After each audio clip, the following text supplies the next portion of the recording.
Hi, everyone. Good morning. My name is Abigail Littleton, and I am the Assistant Director of Client Experience here at the Leadership Institute.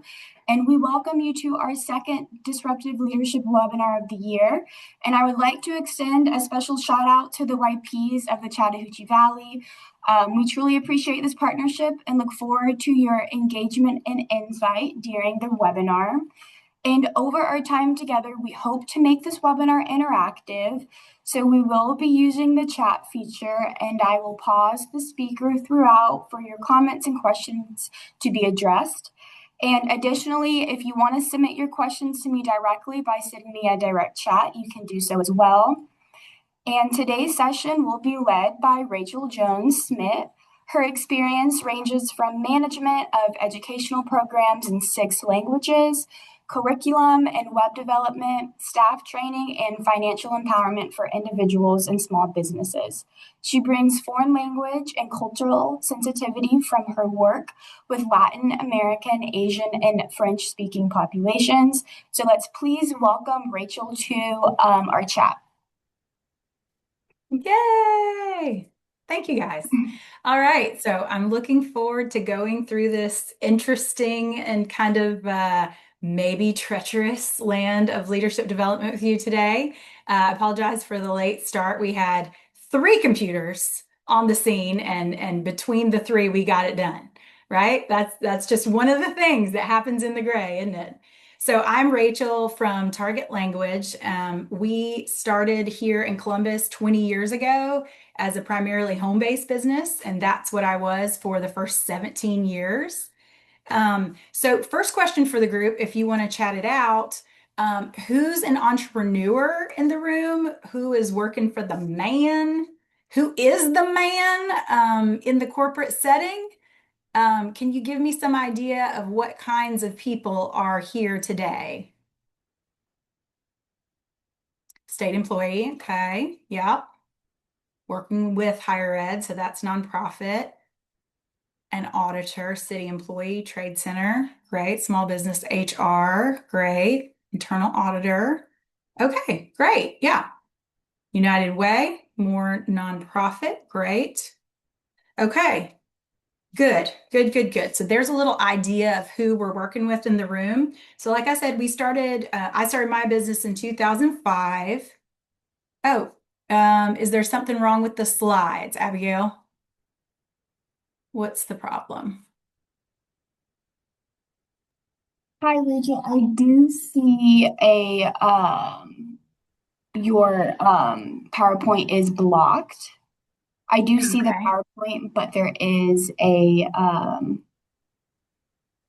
something blocking it at the moment, the gray screen. Okay. It may just be that I can't have the chat open at all. Sorry about that. Okay. Is it still there? Yes. Okay. Let me close this. Cancel view.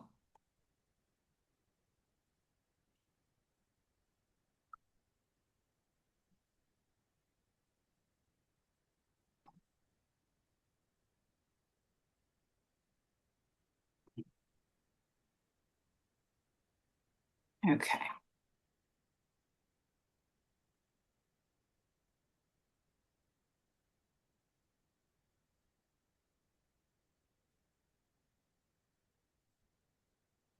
Okay. Let me stop share. Okay.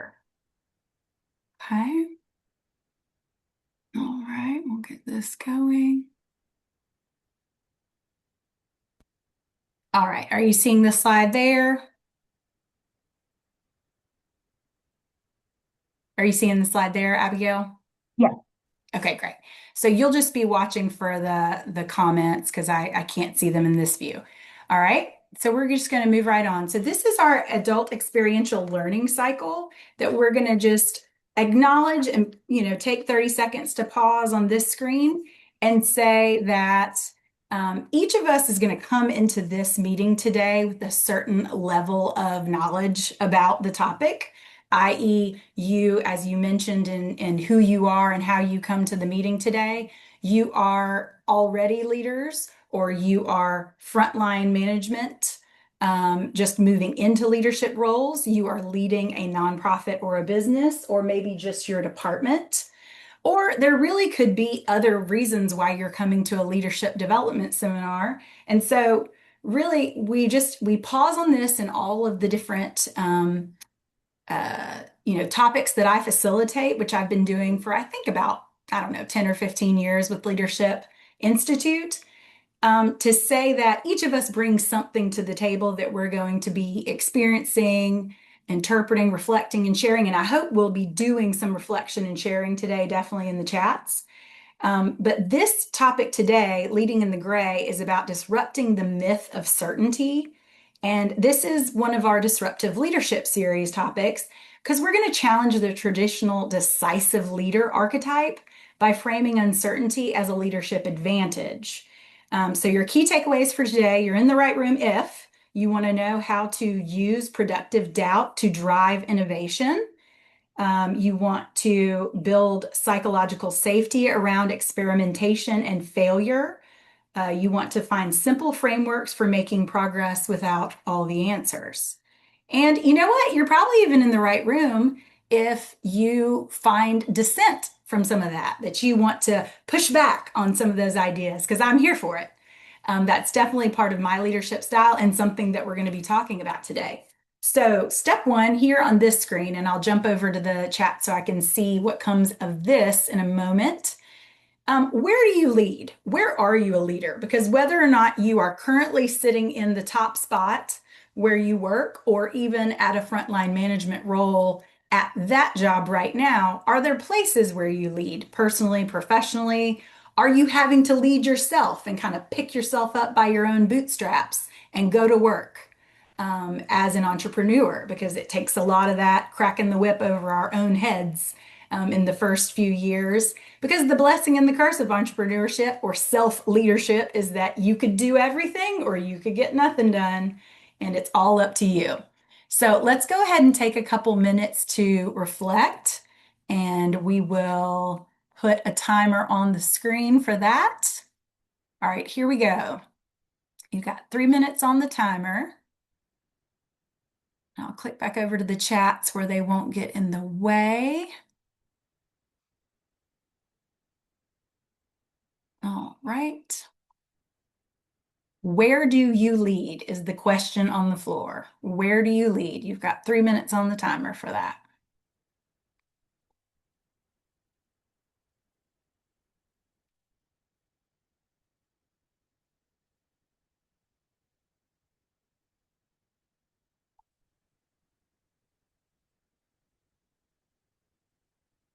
If not at work, if in the community. Okay. I see that, Morgan.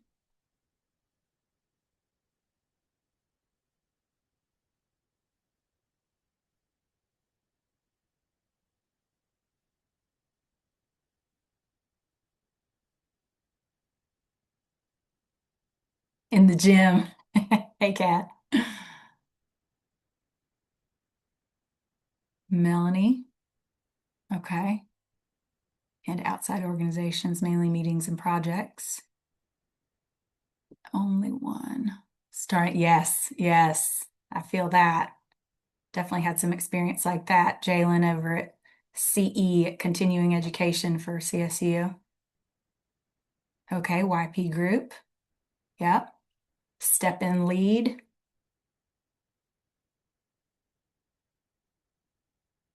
All right, still got another minute on the clock.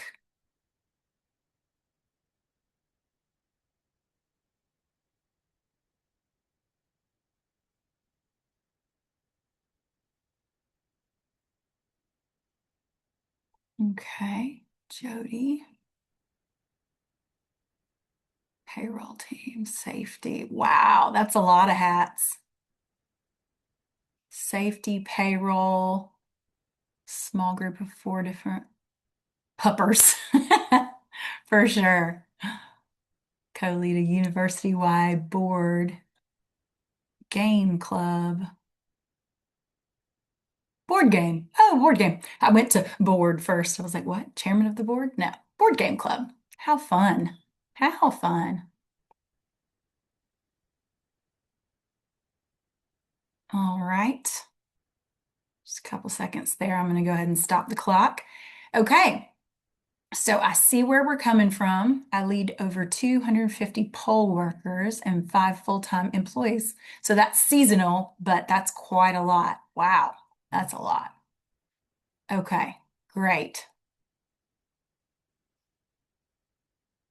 All right. So the question for today, right, on the floor is, does leadership today feel a lot like this? You may have, a clear way that is paved, right? You may have the makings of, you can make out a sign out in the future. And, that sign is familiar. We know what that color and that shape typically means. We know what the white line versus the yellow line typically signifies. But this bit out here in the gray, right, out ahead, just out along the horizon, it impacts our vision, our ability to see through the fog, but there is continued movement, and that can create certain feelings of, you know, potential danger, risk, right? Harm out in the future. So you're in the right place, like so many of us said in the chat today, if you are raising teens, right? A lot of gray area out there. Frontline manager, evolving or scaling a business on behalf of someone or yourself, a small business. If you are an interpreter like me, actually interpreting language back and forth, or maybe you interpret language from one team to another, like between the technical side of the house and the customer and sales facing side of the house. Beginning partner dancers, right, are leading in the gray. When we go to learn salsa or merengue for the first time, we are oftentimes tasked with that role of lead versus follow in a new context that maybe we haven't done before. Airbnb and rental owners, first time buyers for commercial purposes. All right. So when we're thinking about leading through the fog with limited visibility, sometimes the map isn't really the point, right? The map wouldn't help, right? This way is paved. We probably already know what road we're on, but due to the fog that has fallen down upon this road that we might even be familiar with, a compass seems like it would make more sense at this time. We need to know what's true north and stay on the good course toward the eventual, point out in the future, right?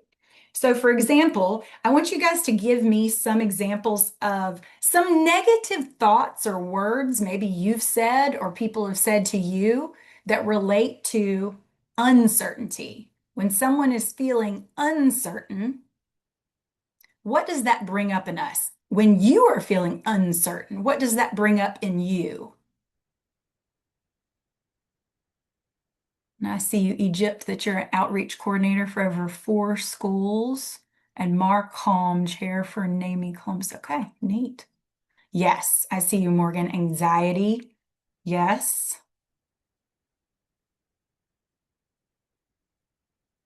Inability to find peace, self-doubt. Fear likely will shut down. Eventually you will, right? There's only so much you can take before burnout. Anger, yep. We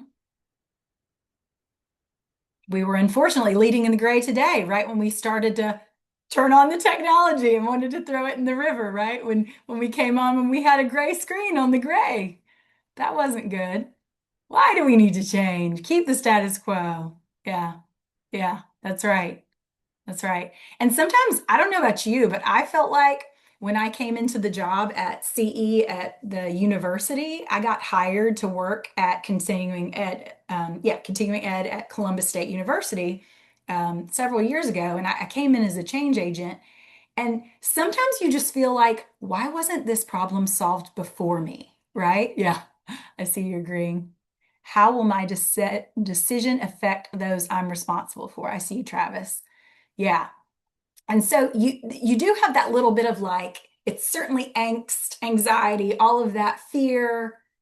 But then, like, why wasn't this already handled, right? If we're in a bigger organization, if the road is paved, why is there still gray area here, right? So sometimes we get stopped and stymied just at the fact that the gray exists, right? And so, what are we going to do if somebody's like, well, you can't cave at clutch time, you're going to have to decide, and they're egging you on to be the decider, to be the leader? It's your job. What are you going to do? Right? So, this is the point at which we have to make a decision. We have to choose for ourselves, and we're going to walk through some techniques and some strategies to get there, right? We're going to, by the end of today, if we've done it right, we're going to have some key takeaways like how to build productive doubt to drive innovation. We're going to talk about building psychological safety around experimentation and failure. I'm going to talk about simple frameworks for making progress without all the answers. So, what if your greatest leadership asset isn't the certainty that you bring to the table? You came to the table with all the knowledge, but your ability to lead without it. Now, my friend and colleague Kat Cannell is on this webinar today. So I'm just going to give her a shout out that sometimes we'll talk to each other about things like this, right? We're going to go in, we're going to facilitate a thing, we're going to go talk to a group of people. And many times we'll say to one another, I know I've said this to her and I think she would agree and would say it back to me is the knowledge is in the room. You don't have to come in, with all the knowledge, meaning I don't have to be the 100% expert in the room to be able to help lead the discussion, right? And I think that's just something that I've kind of adapted and adopted over the years. And I'm going to try to, kind of string through today's webinar a story, a narrative about kind of how I arrived at that, because it certainly wasn't all the way overnight and it did not come without trial and tribulation. So my daughter yesterday, when I was telling her that I was talking about leading in the gray, she said something like, "We're all living for the first time." And I said, "Is that a quote from somewhere?" And she said, "Oh, it's a thing that's on TikTok right now." My daughter is 22. She's in grad school up at UMass Lowell. And so I was getting her feedback. And what we were finding was difficult even to to talk back and forth about the fact of leading in the gray is how many different areas it touches on. And you're like, are we still on the topic or are we back in the gray, right? Which is kind of the nature of the beast here. So, for example, target language started in 2005, and we were teaching primarily homeschool kids, small cohorts of kids that would come get dropped off at my house. I had nothing to lose because I didn't know anything about starting a business per se. But I had a group of kids that was motivated and eager, and their parents were there ready to pay. And they had had a homeschool Spanish teacher before, and I was just going to take over and move from there, right? The funny thing is, I felt that when I had nothing, then when I knew nothing and I had nothing to lose, I just kind of tossed whatever out in the middle and I was okay with it because, I know more Spanish than they do, so it's better than nothing, right? The imposter syndrome would start to strike when I thought I should know something, like right when I had tasted a little bit of success. Have you ever felt that way? Where you're like, well, now if they give me this promotion, or now if I move into this new role, or now if I go to this new company and I send off this resume, which is absolutely true. The resume is real. You have not lied on it, right? You did not invent a Harvard education you do not have, but you fear that the very next step you take, someone's going to find you out, right? And so I think talking about imposter syndrome is kind of corollary to talking about how thinking that certainty is required of you can be the big stopgap right there. Because now you're maybe fearful to even take another step without knowing that you know everything and you've got it all figured out, right? So it's definitely something that I had to toil with throughout the years because, as you can see, we teach lessons, private lessons, semi-private group lessons, right? And then I went into the realm of interpretation as another offering, another business service offering, and had to fight the fears and the imposter syndrome there. Well, I'm definitely not a native speaker, and I don't know every word in Spanish. And what are these people going to say that I can't predict? And so that was another area wherein I had to keep kind of questioning and asking myself, what were they really hiring me for? Clarity on the process? And is clarity progress? Or is certainty really the thing they need from me? Do I have to be perfect and 100% or else I have no value? So that's kind of the question on the table, right? So this is something called the certainty trap, which I read about and learned about alongside, preparing for today to give you some focal points and some other reference points to go back to.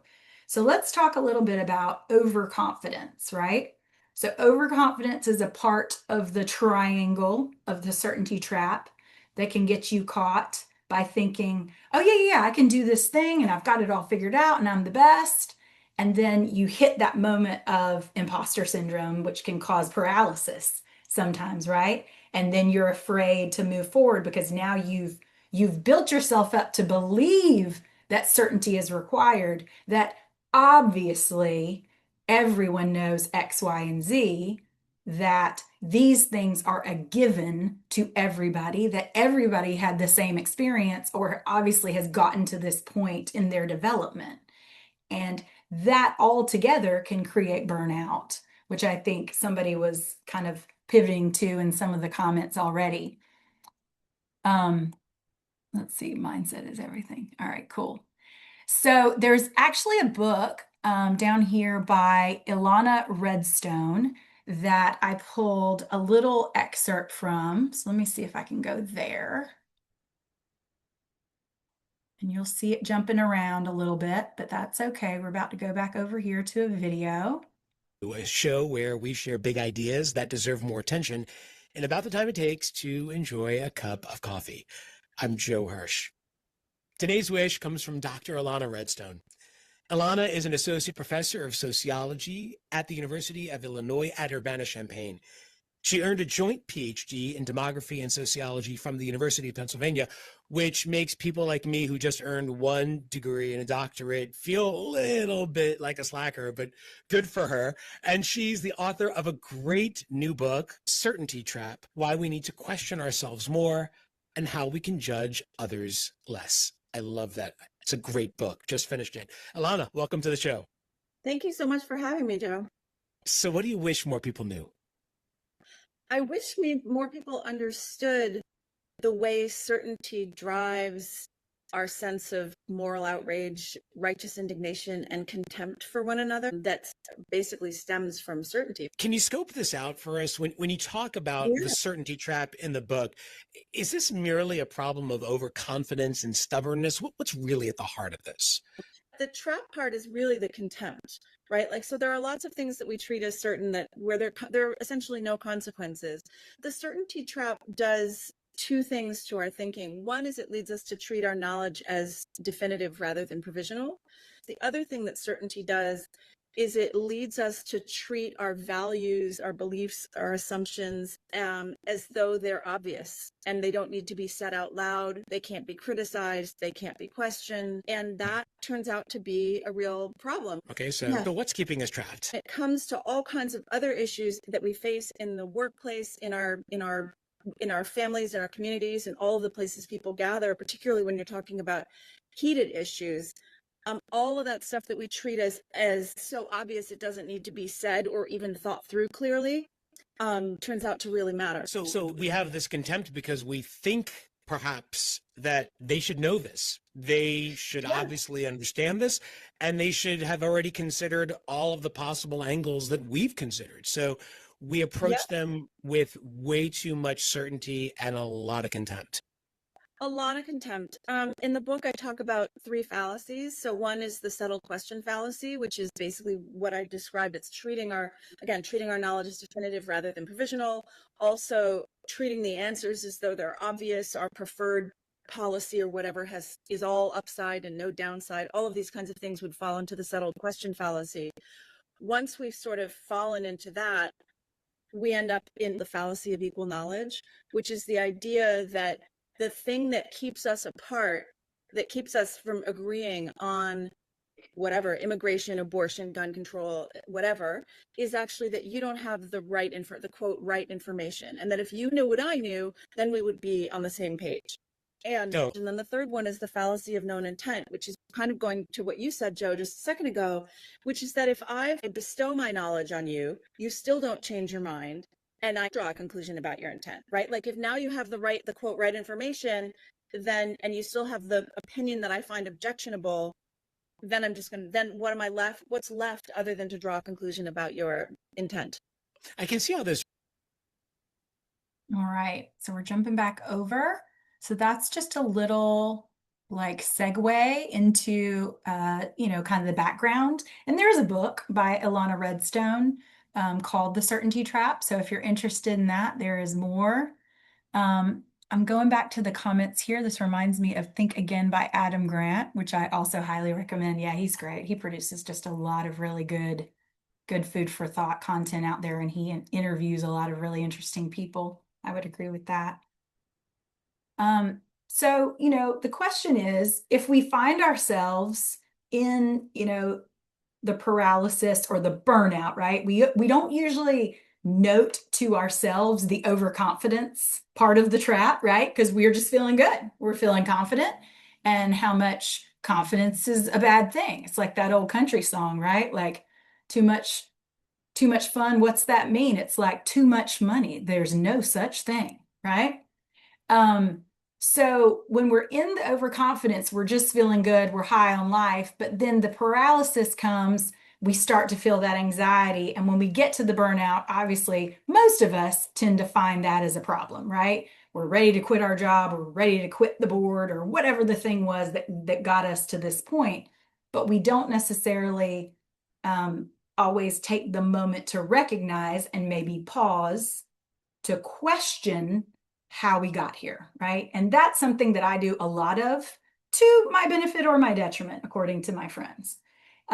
So 10 years later into running my own business, which was by then called Target Language, I was doing school contracts because homeschool kids, as you can imagine, throughout the years have gone back to school or have graduated out, and homeschool markets can ebb and flow like anything else. So throughout recessions, maybe moms had to go back to work, less people homeschooling.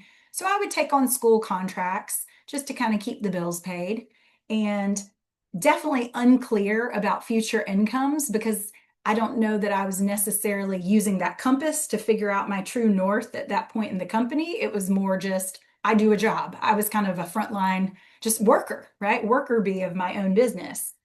And I definitely was starting to feel that anxiety and that imposter's syndrome, and maybe starting to feel some moments of paralysis in my certainty trap around being an interpreter, an English to Spanish, Spanish to English interpreter, and French and English as well.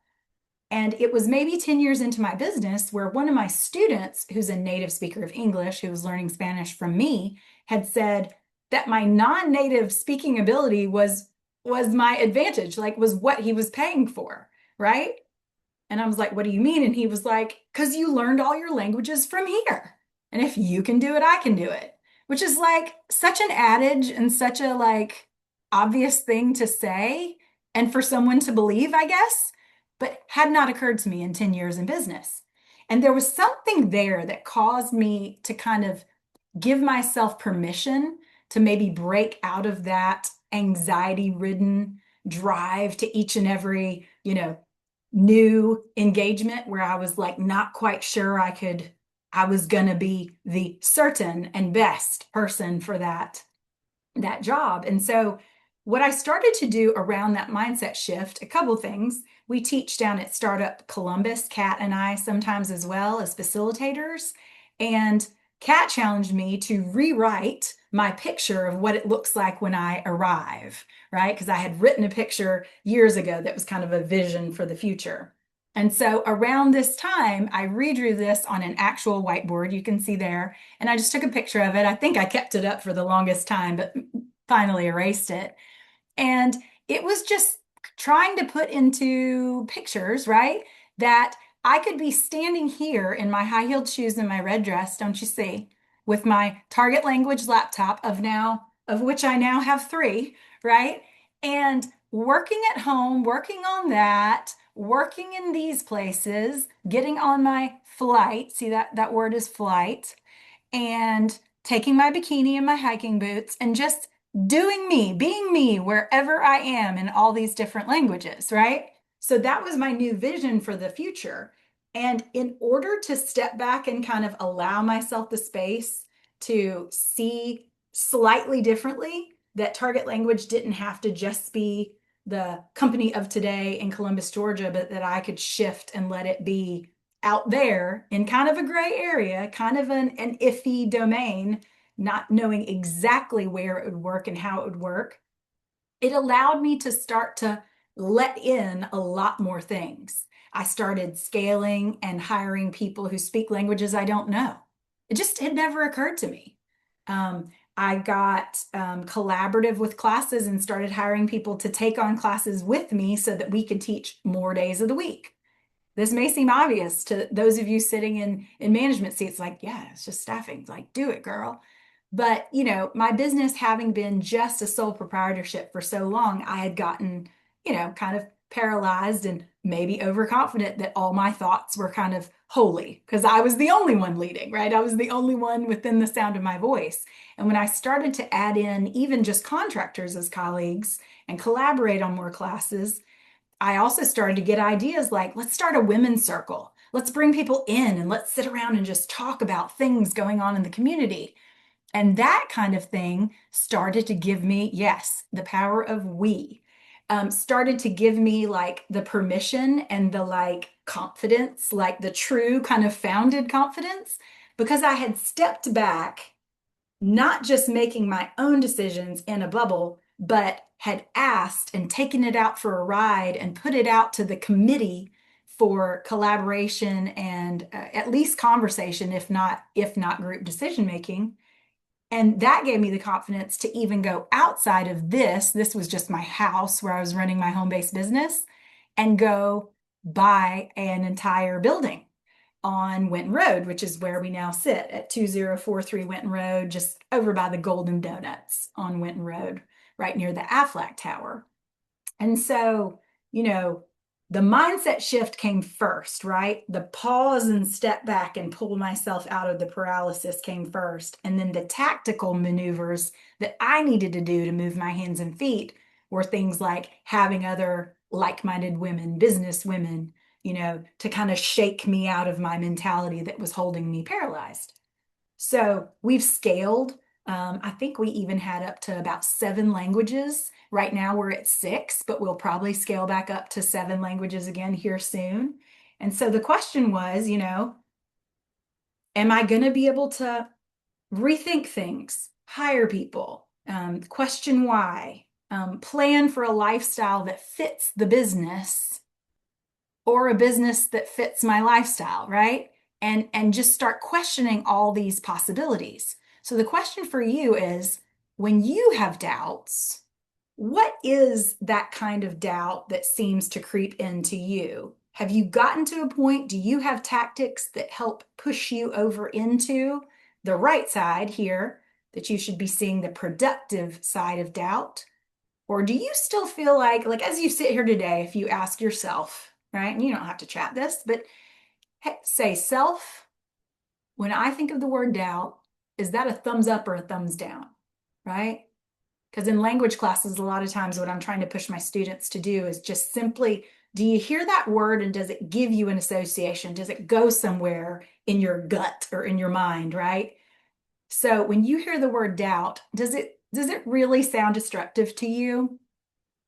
Or have you gotten to a point where you've seen, oh yeah, when I feel this way, what I need to do is pause, step back, reconsider, ask myself if I'm overconfident, maybe humble myself a little? Or does it really mire you? Does doubt still, when it creeps in, really mire you into second guessing and judging yourself first and harshest, right? Or get to the point of paralysis, right? So what we want to do right now is we want to start to reframe the concept of doubt into, yeah, just like Catherine says, an opportunity or an adventure is coming around the corner. I love it. I love that reframing. That's a great way to look at it.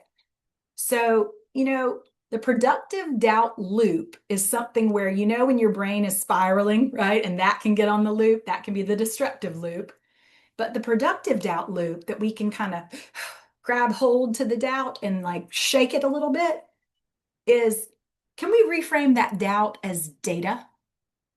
Instead of seeing doubt as a sign of incompetence, can we view it as a signal to check in, call on our quote unquote board of directors, right? People like Kat, people like Lindsay de Oliveira, who's also a small business owner here in town, people from outside that community who are in, my chamber circles, people who are in the nonprofit sector like Kristen Barker at Better Work Columbus.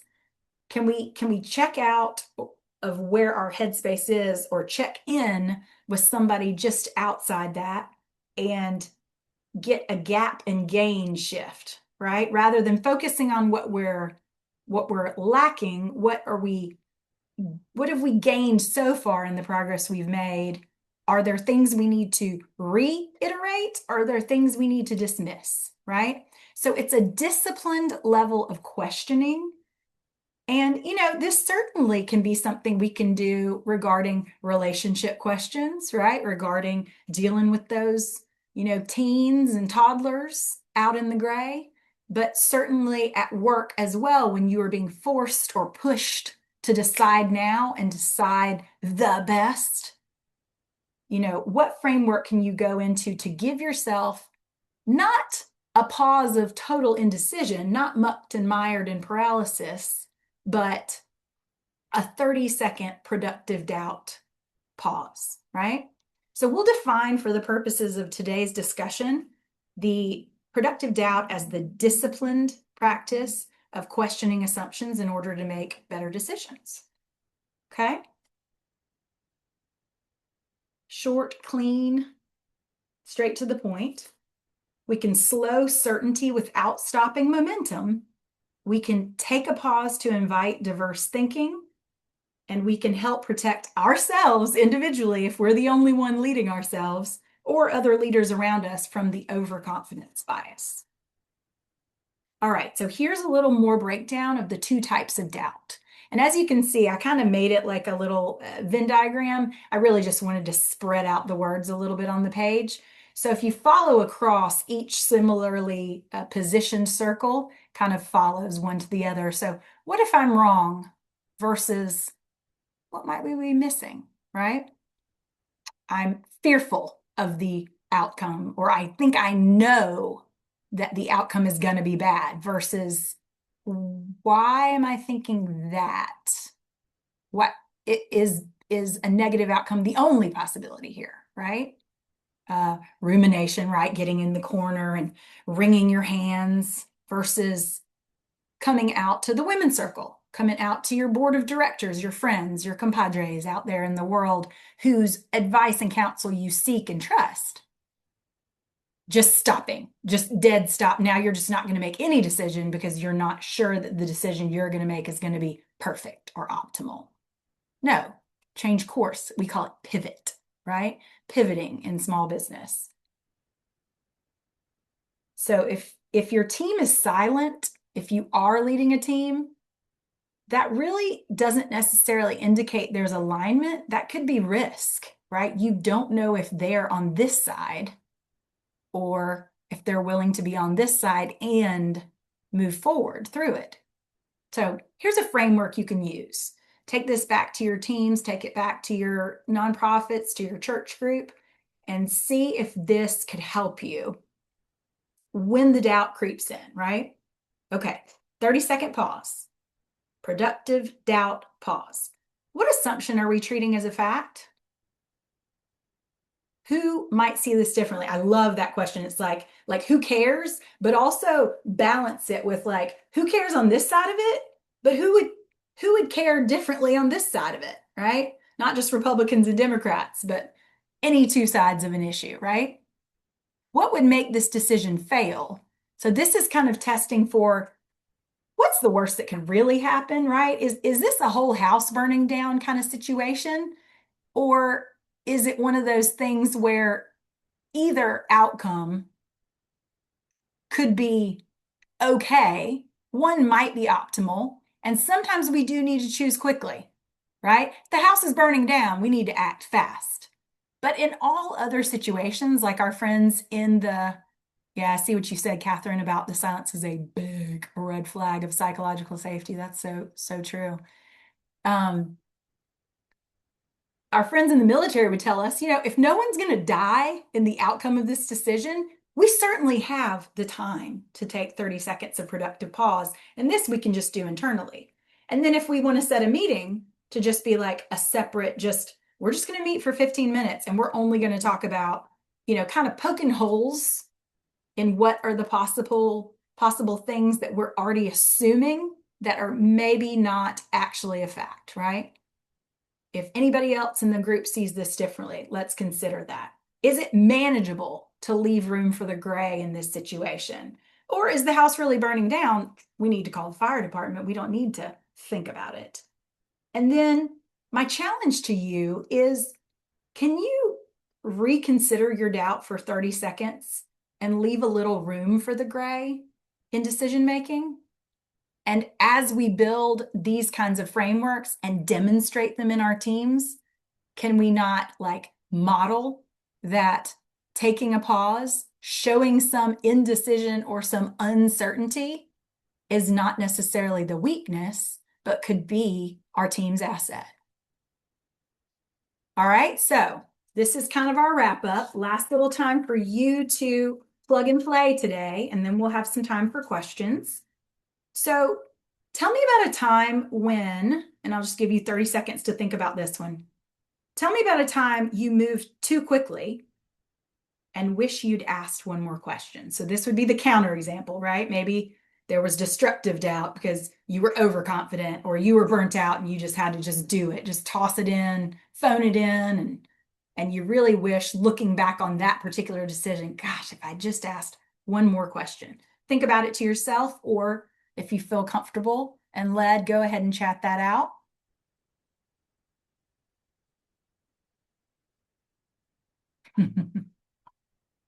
The gray is hard for us. Type A personalized. I agree.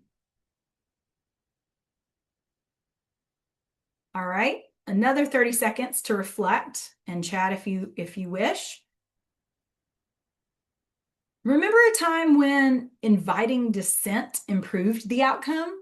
Maybe you were part of it. Maybe you were the one who was dissenting and someone actually asked you for your opinion and listened to it. Actually got the feedback in the timely manner. Or did you do it? Did you ask for the feedback in parenting? Get some feedback from your kids, even on how they should be punished or how they should be governed, how they should be led, and actually see something brand new that changed the outcome.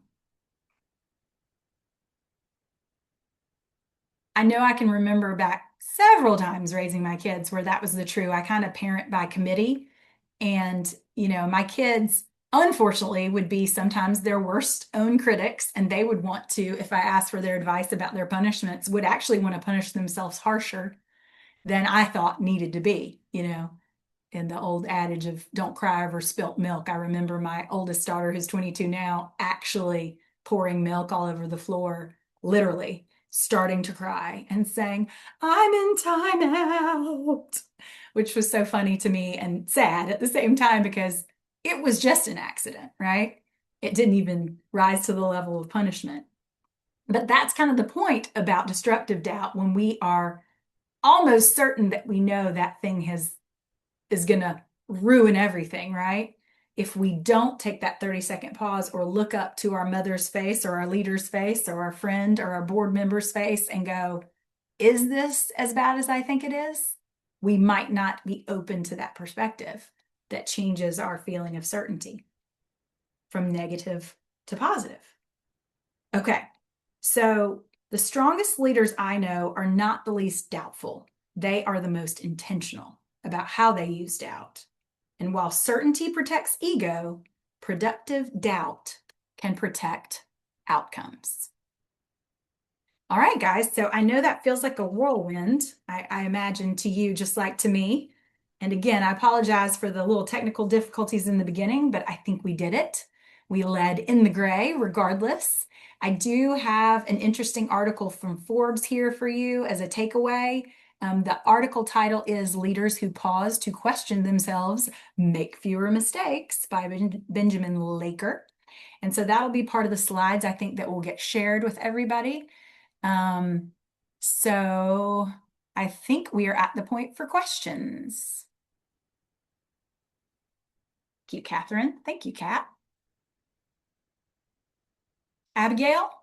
Yeah, so while those questions are coming in, I am going to just thank everyone for being a part of our webinar today. And we will make this recording and presentation available on our YouTube channel within the next few days. And this information will also be sent to an email you used to register for today. And our next webinar will be on March 19th. Our consultant, Christina Martin, will be presenting on the neuroscience of leadership. And just on behalf of the Leadership Institute, thank you for your questions, interest, and engagement today. And please take this survey to give us feedback. We really value your input, and we love serving this community and being able to offer free webinars as an outreach component to our services. So thank you, everyone. I'll stick around for any questions, but I'll be sure to see you guys next time.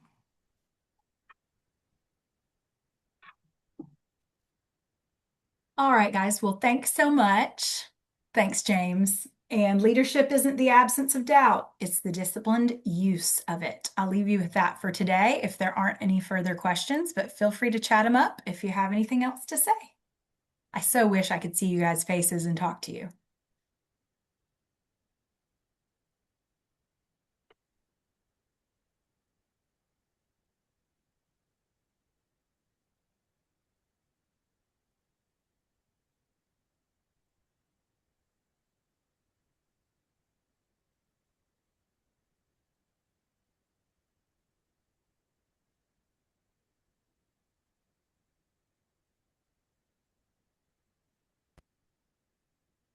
All right.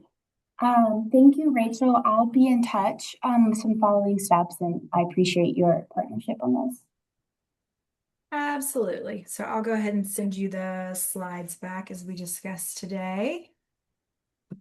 Okay, that sounds great. I'm going to go ahead and end the meeting, and I'll be in touch. What was that last thing? I'll be in touch. Okay. Yeah, perfect. All right, bye. Thank you.